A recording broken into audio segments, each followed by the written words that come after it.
Ancora una volta il Palasport di Bibbione è stato teatro del torneo indoor di Natale riservato alle categorie pulcini e primi calci. Il 18° Memorial Bruno Titonelli e Sabina Normanni e la terza edizione del Francesco Moretto hanno visto affrontarsi alcune delle migliori scuole calcio a cavallo del confine veneto-friulano. 16 le squadre della categoria pulcini suddivise in 4 gironi, 12 in quelle dei primi calci per un totale di circa 300 calciatori in erba impegnati in quella che è stata prima di tutto una vera e propria festa dello sport. Sì, allora intanto volevo ringraziare pubblicamente tutti i miei collaboratori perché hanno fatto un lavoro eccezionale,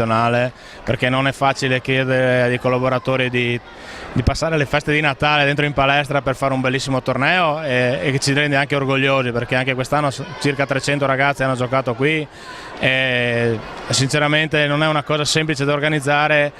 Ed è stato bellissimo vedere soprattutto i bambini giocare. Questo è lo spirito che il Bibbione porta avanti nell'insegna di tre persone importanti come erano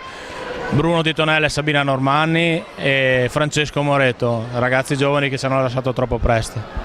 Ecco, bellissimo vedere un po' anche la cornice che ci sta attorno, quindi tanto pubblico convenuto qui sugli spalti del Palasport. Sì, diciamo che oggi fortunatamente era anche una giornata di festa, perché c'è gennaio è festa e quindi abbiamo riempito il palazzetto e anche questo è un motivo d'orgoglio, anche perché non dimentichiamo poi c'erano le casette di Natale, quest'anno a Bibbione c'erano degli eventi e ho visto molte squadre, molti genitori andare comunque verso le casette di Natale, verso la pista di ghiaccio, quindi fa tutto parte di far vivere Bibbione anche d'inverno, quello che noi anche come SD Bibbione cerchiamo di fare.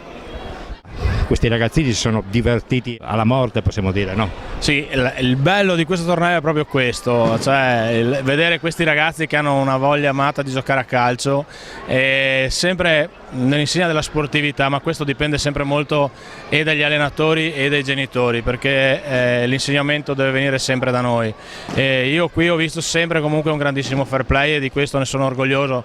e quindi cercheremo di continuare sempre su questa strada. Ecco, questo è lo sport che deve essere visto anche dai bambini, perché troppe volte forse noi abbiamo degli esempi non propriamente positivi a livello mediatico e invece le cose dovrebbero vedersi su questi campi per capire cos'è il calcio e che cosa serve il calcio.